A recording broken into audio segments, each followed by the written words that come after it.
não há nenhum texto bíblico que proíba isso. Olha, uma mulher não pode ser pastora.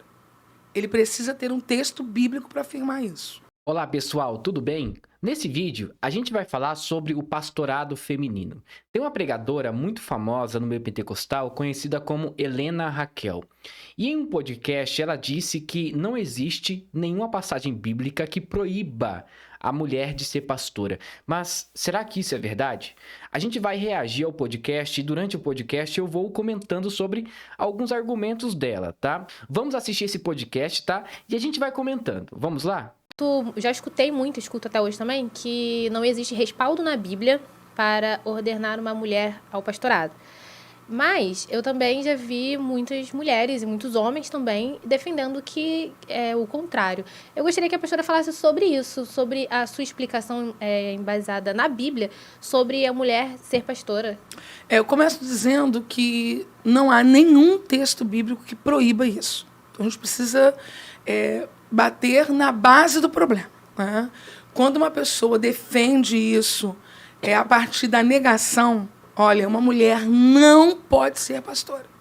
Ele precisa ter um texto bíblico para afirmar isso. A primeira coisa que nós precisamos entender é que não existe base bíblica para que uma mulher seja pastora. Em 1960, sabe o que surgiu nos Estados Unidos? O feminismo. E depois de 10 anos, começa a surgir então o pastorado feminino. Uma coisa que nós precisamos compreender é que o pastorado feminino tem muito a ver com a onda do feminismo, tá? Então, só havia pastores e não pastoras. Daí as mulheres tentaram forçar uma autoridade que a Bíblia não diz que é para elas fazerem isso.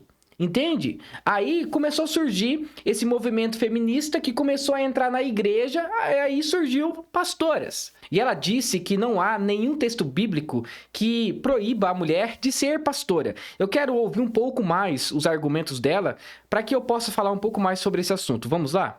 E não há. É porque se usa muito aquelas cartas de Paulo, que diz que a mulher não pode ensinar. Mas aí a gente já está num outro contexto que seria a mulher pregadora.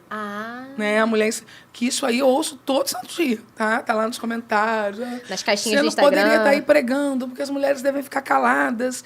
Ok. Mas como mulher pastora, entre os que aceitam a mulher pregadora, existem os que não aceitam a mulher pastora. Mas, gente, isso não tem nexo nenhum. Se ela prega, ao mesmo tempo, ela está ensinando. Se ela é pastora, ela também está ensinando. Então, todo pastor ensina. Toda pastora tem um trabalho também de ensinar, de pregar. Então, quando você está falando sobre algum tipo de assunto referente à Bíblia, no púlpito ali, no momento da liturgia, você está pregando. Então, pelo visto, ela está entrando em contradição com ela mesma, sabe? Porque ela diz o seguinte: a Bíblia está falando sobre a mulher pregadora e não a mulher pastora. Qual que é a diferença entre a mulher pastora, que ensina, que cuida, e a mulher pregadora, que faz quase a mesma coisa? Então, ela está entrando em contradição. Mas vamos lá, vamos lá. E eles não têm um versículo onde eles digam assim, olha, a Bíblia proíbe a condição da mulher como pastora. É muito perigoso usar esse argumento de que a Bíblia não diz, então eu posso fazer ou posso exercer. Se você olhar nessa cosmovisão, podemos cair em um grande pecado, principalmente se tratando de vida. Deixa eu te dar um exemplo. A Bíblia fala sobre o aborto? Não fala, porque não era típico essas coisas acontecerem em Israel. Agora, você pode usar o pretexto dizendo o seguinte: olha, Deus fala sobre amar as crianças, mas não fala sobre abortar, então eu posso abortar. Então você pode apoiar o aborto. A Bíblia não fala sobre aborto, que não pode abortar. A Bíblia fala que nós devemos cuidar das pessoas e ter prazer pela vida. E zelar pela vida das outras pessoas. Agora, a Bíblia não fala sobre o aborto. Então, você pode dizer o seguinte: já que a Bíblia não fala do aborto, então eu posso abortar. Então, usar esse argumento é muito perigoso, porque daí eu tento favorecer uma ideia minha a partir de um texto que não existe. A Bíblia não diz, então eu posso fazer. Entende? Aí, o que acontece? O movimento feminista entra com tudo. A Bíblia não proíbe o aborto. A Bíblia proíbe matar as pessoas enquanto vivas. Mas dentro do ventre, A Bíblia não fala nada sobre isso, entende? Nós podemos usar contextos diferentes exatamente para tentar favorecer as nossas ideias. Então, o que ela está usando aqui é totalmente antibíblico, a ideia dela. Mulher não pode ser pastora. E eu vou tratar um pouco mais sobre isso e mostrando alguns textos bíblicos, tá? Mas vamos lá. Então, da onde que há o amparo para esse entendimento teológico que eu quero, inclusive, reiterar que eu respeito? Esse amparo bíblico vem da sua cabeça, só pode, tá?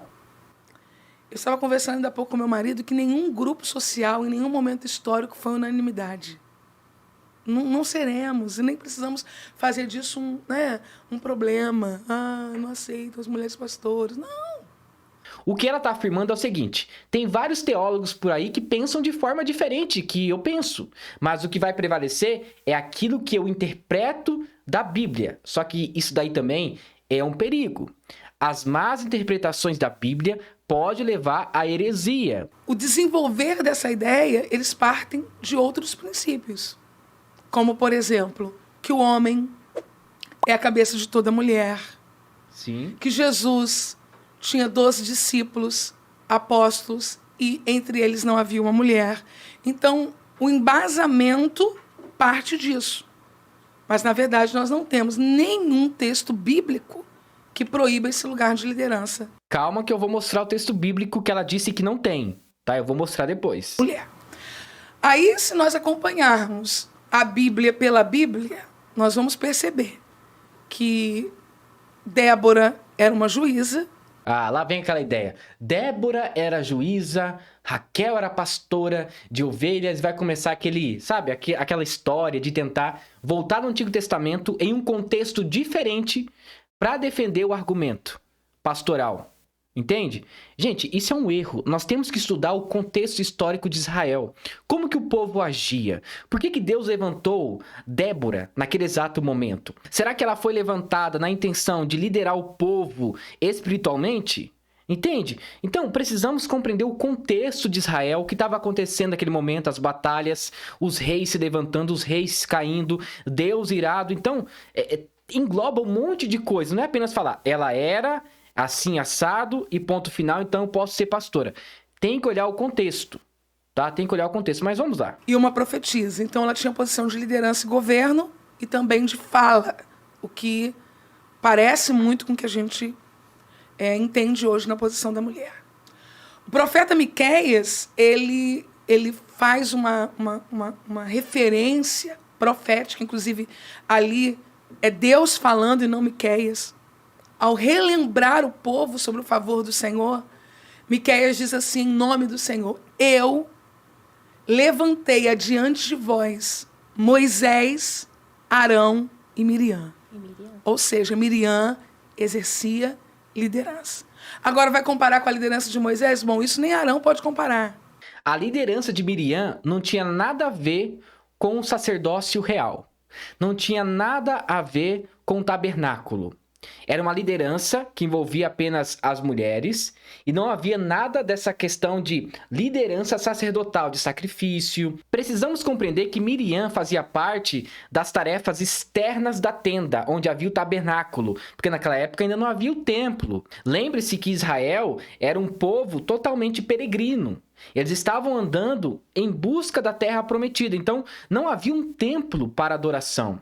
Havia ali tendas que eram erguidas e ali havia o sacrifício, havia o bode expiatório, havia também um animal sem mancha que era designado como uma oferta ali a Deus em favor do pecado do povo. E Miriam, ela exercia as funções de fora, auxiliava as mulheres, estava na liderança das mulheres. Isso não quer dizer que ela exercia uma função ministerial envolvendo o sacerdócio daquela época. Entende? Existe uma grande diferença. Agora, usar esses exemplos aí, superficiais, para aprovar o pastorado feminino, olha, desculpe, mas é falta de estudo bíblico. Tá? Mas vamos lá, eu quero ouvir mais ainda. Mas Miriam tinha esse poder de liderança. E tanto tinha que na travessia do Mar Vermelho, quando Moisés encerra o seu cântico, ela levanta milhares de mulheres com ela. E o interessante é que tem muitas pessoas que usam essa passagem para falar que pode ter teatro na igreja. Ó, Miriam dançou, Miriam tocou, então a gente também pode fazer na igreja. Observe, gente. Na época em que havia guerras, né, no Antigo Testamento, no pós-exílio, era muito típico, por exemplo, quando as pessoas ganhavam ali as guerras, essas pessoas comemoravam, dançavam, louvavam a Deus. Você pode dizer o seguinte: não, Caio, os meus gigantes são as minhas contas, as minhas lutas que eu passo. Eu entendo, você está fazendo uma alusão. Quem fez isso no começo da história da igreja era Orígenes, que usava muito essa questão de alegoria, né? Usando simbologias. Então precisamos tomar muito cuidado com isso para que a gente não cometa esse erro de tirar passagens fora do contexto para tentar beneficiar a nossa visão. E isso é muito perigoso, tá? Isso é, sim, um poder de liderança. Quando a gente caminha no texto bíblico e a gente chega no Novo Testamento, eu acredito que todas as respostas e dúvidas que alguém pudesse ter sobre a capacidade feminina de cuidar, de ensinar, de zelar, deveriam desaparecer. Não é uma questão de que a mulher tenha ou não capacidade de liderar. É uma questão que tem a ver com o ser divino de Deus. É uma ordem que provém do Senhor Jesus Cristo. Entende? Então não é porque a mulher não é capaz. Se Deus não permitiu que a mulher ensinasse ou fosse pastora, por algum motivo ele fez isso. Agora, tentar burlar essa doutrina e falar, não, Deus permite. Não tem texto bíblico dizendo que Deus permite. Só que daí, ela vai falar o seguinte, mas também não tem nenhum texto bíblico que diz que Deus diz que não pode ser. Aí fica nesse embate estranho. Olha só, pessoal, a questão pastoral é tão séria que nós deveríamos dar mais valor nessa questão ministerial. Olha só, pessoal, eu estou em uma faculdade aqui em Campinas, que se chama SPS, Seminário Presbiteriano do Sul, onde eu tenho que ficar 4 anos para aprender os conceitos básicos sobre a vida, sobre filosofia, teologia e por aí vai. Para que eu consiga, depois que terminar o meu curso, ser um bom pastor e ter o básico de entendimento sobre a Bíblia. Então, nesse curso, eu aprendo sobre hebraico, sobre grego, inglês, português avançado e por aí vai. Por quê? Eu preciso saber lidar com esses problemas que acontecem na igreja. Principalmente quando surge uma dúvida. A mulher pode ser pastora ou não? Eu tenho que estar preparado como pastor.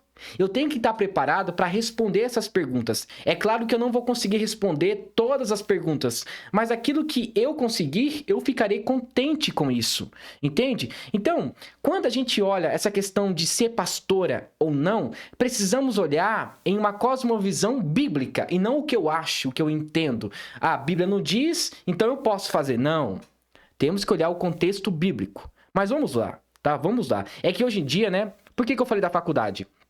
Hoje em dia você recebe uma revelação, seja mulher ou homem, olha, Deus está dizendo que você vai ser pastor. Vai lá, unge, depois de, 2 semanas, a pessoa está lá pastoreando, cuidando de vidas e não sabe nem orientar uma pessoa, por exemplo, quando tem um problema no casamento. E como que nós podemos fazer isso de uma forma correta? É estudando, é ouvindo pessoas mais velhas, é sentando primeiro e aprendendo, entende? Mas isso não quer dizer que a mulher não é capaz de fazer isso. Não é questão de capacidade, é questão de hierarquia que o próprio Senhor Jesus Cristo colocou. Entende? Ao olharmos Maria, eu gosto de dizer, para quem gosta de ouvir, porque para quem não gosta de ouvir nada do que eu disser vai importar, que Deus confiou a uma mulher gerar e cuidar do seu filho. Mas, meu pai do céu, se não for uma mulher, vai ser o quê? Um homem? Isso é um sacrilégio. Sabe, não tem como a gente aceitar esses argumentos dela. Agora vem com a ideia, olha, Deus confiou a uma mulher para que o filho dele, né, o filho de Deus, fosse ali, né, amamentado, gerado e tudo mais, no ventre da mulher. Mas, gente, se não for uma mulher, vai ser o quê? Um alienígena? Sabe, um homem? Não tem como. Então, parece que ela já tá tomando um rumo meio superficial, né? Mas vamos lá, né? Se Maria pôde educar e cuidar O próprio de Jesus, eu não consigo compreender onde está a dificuldade de enxergar que uma mulher possa fazer isso. Agora, eu, Helena, eu me sinto em condições de liderar ao lado do meu esposo. O seu esposo também é pastor. Exatamente. Nossa, aí já bagunçou tudo. Além dela ser pastora, o esposo dela também é pastor. Aí não dá pra saber, né? Dá um choque, provavelmente vai dar um choque, né? Principalmente em argumentos, em conversas, né? Aí você vai lá no gabinete, quero conversar com o pastor. Mas você pode escolher, pastor ou pastora? Sabe, é meio estranho, gente. Eu não sei como tem pessoas que apoiam essa ideia de que a mulher pode ser pastora. Essa onda, é claro que é uma onda que veio do feminismo.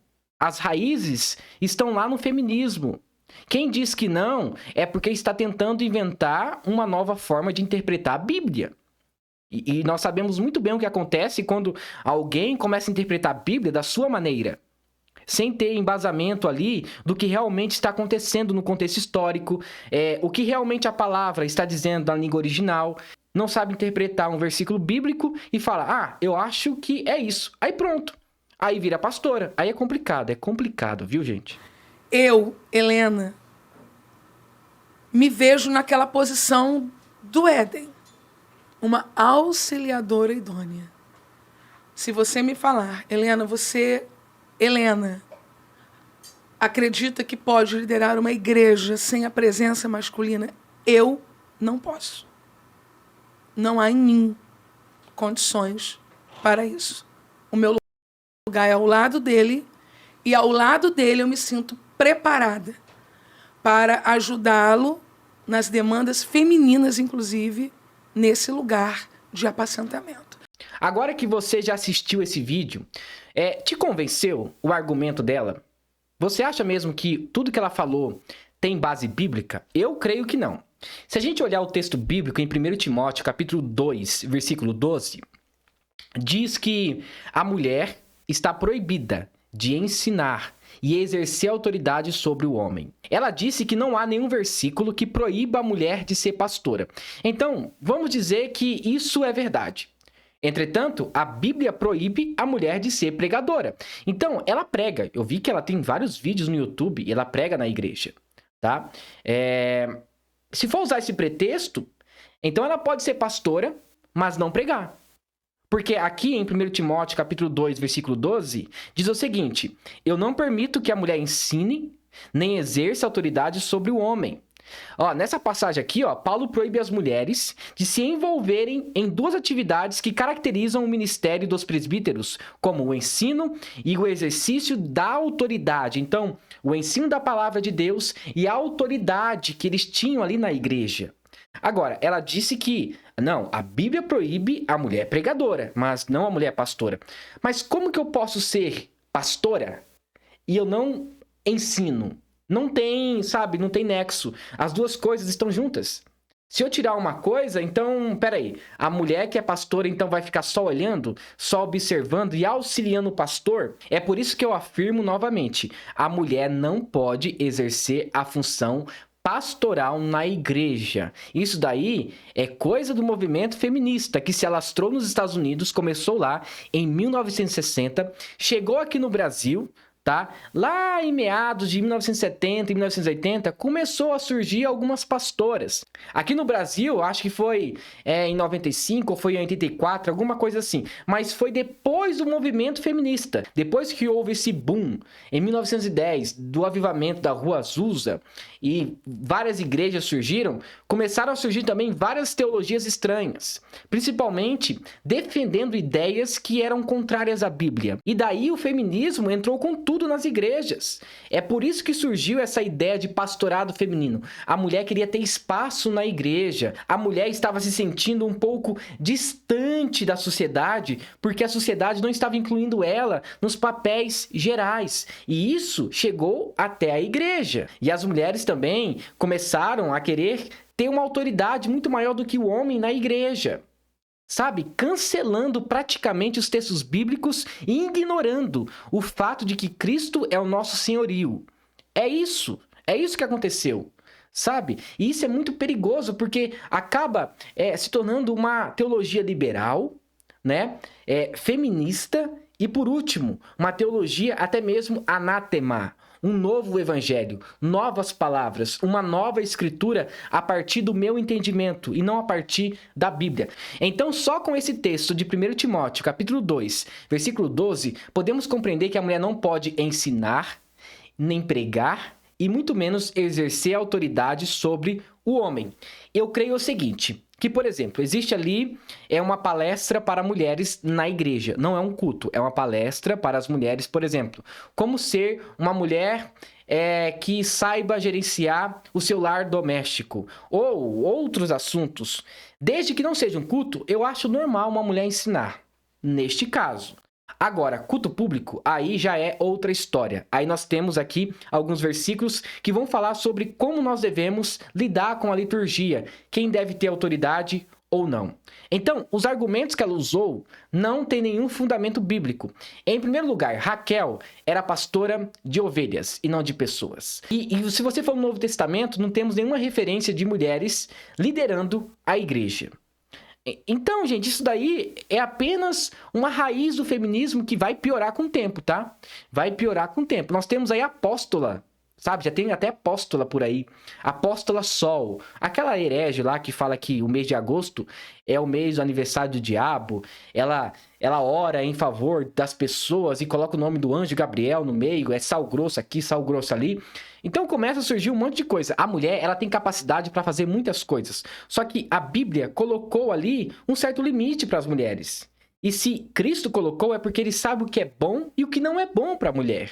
Entende? Então, essa questão de levar esse cargo pesado nas costas é do homem. Essa ideia de ensinar, de ouvir as pessoas e de conseguir exortá-las ou até mesmo ensiná-las é uma missão que Cristo deu ao homem e não à mulher na questão de pastoreio. Entende? E não tem fundamento bíblico para falar que o pastorado feminino é algo que Cristo aprova. Não é, entende? E Paulo usa um argumento sobre a questão de obediência, porque no Éden, a primeira pessoa a cair em pecado não foi o homem, foi a mulher. A mulher caiu em pecado, então depois o homem caiu em pecado também. Então a mulher já começou ensinando errado. É por isso que Paulo fala o seguinte, a mulher não pode exercer autoridade sobre o homem, porque desde o princípio o primeiro a cair foi a mulher. É claro, né, que a gente não vai usar a questão angelical, onde que começou o pecado, mas na questão de obediência a mulher pecou. E depois Adão também caiu. E Paulo também vai usar esse argumento para que a mulher não ensine, porque Eva caiu. Eva começou errado. Ele vai usar esse argumento, entende? Isso não é desmerecer as mulheres, é questão de princípio. É questão de princípio. E outra coisa, Paulo também usa lá em 2 Timóteo, dos versículos 11 até o 15, sobre a criação, que Deus primeiro criou o homem e depois a mulher. Então ficaria mais ou menos assim a questão de hierarquia. Deus, né, Cristo ali, Deus, Cristo, homem e depois mulher. Então existe ali uma autoridade, existe uma hierarquia que nós devemos seguir. Então Paulo vai usar esse argumento quando ele escreve as duas cartas a Timóteo. Inclusive, Timóteo era um pastor, era uma recomendação para ele de como ele deveria agir no meio da comunidade em que ele vivia. É por isso que é importante entender o contexto em que Paulo está escrevendo aquelas cartas. E nós temos aqui alguns argumentos sobre autoridade eclesiástica e também autoridade matrimonial. Por exemplo, Deus criou Adão primeiro e depois Eva. Deus deu o mandamento de não comer a árvore a Adão e não a Eva. Adão foi quem deu nome à mulher, tal como ele deu nome aos animais, significando a sua autoridade. Depois, Eva é designada como auxiliadora de Adão. A serpente enganou Eva e não Adão, assim subvertendo a liderança masculina. E por último, Deus veio a Adão em primeiro lugar, mesmo tendo Eva pecado primeiro. Então, entende, a responsabilidade do pecado no Jardim do Éden não foi atribuída à mulher. Quando a mulher cai em pecado e depois Adão cai em pecado, quem é que Deus chama no jardim? Adão. E por que será que Deus chamou Adão e não Eva? Porque o homem, ele tem autoridade. Inclusive, Deus deu autoridade para Adão dar nomes aos animais. Agora, como que, por exemplo, podemos usar esse contexto tão nobre do Antigo Testamento da criação e falar que no Novo Testamento Deus permite que as mulheres tenham autoridade sobre o homem? E aí, o que a gente faz com isso? Os argumentos que ela usou aqui não tem como atribuir ao pastorado feminino dizendo que é lícito. Não é lícito. A Bíblia não favorece essa ideia. Observe que todos os meus argumentos nesse vídeo foi a partir do contexto em que esses personagens estavam ali participando, entende? Então, cada história tem o seu contexto. Eu poderia ficar aqui 2, 3 horas falando sobre o pastorado feminino e mostrando o que aconteceu no decorrer da história da igreja até acontecer essa questão das mulheres terem o direito de serem pastoras. Eu poderia falar aqui várias horas. Só que esses argumentos que eu já usei aqui são suficientes para derrubar essa ideia do pastorado feminino. Então, agora eu quero que você tire as suas conclusões. Pelo que eu entendi, nesse podcast que ela participou, ela não usou nenhum pretexto e muito menos alguma justificativa para defender o pastorado feminino. Ela apenas usou partículas de negação, por exemplo, não, e aí vai. Então, a Bíblia não diz, e aí foi. Aí é um problema. É um problema, porque nós temos a Bíblia como a palavra de Deus. E como que nós interpretamos a Bíblia? A partir da própria Bíblia.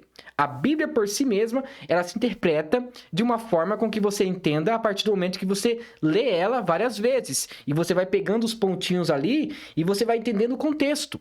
É por isso que é importante você entender a língua no original, o grego, o hebraico e outras línguas também, como o latim, para você compreender por que escreveu daquela maneira, por que as cartas têm saudação e outras cartas não têm, e por que são intituladas cartas, e por aí vai. E precisamos compreender isso, para não aprovar esse tipo de ideia. Então é isso, tá bom? Agora, tire as suas próprias conclusões e veja aí se meu argumento foi suficiente ou dela foi suficiente, tá? Muito obrigado por assistir esse vídeo até o final. E se você gostou, não se esqueça, deixe seu like, se inscreva no canal e ative o sininho de notificações. E que Deus abençoe. Em nome de Jesus, amém.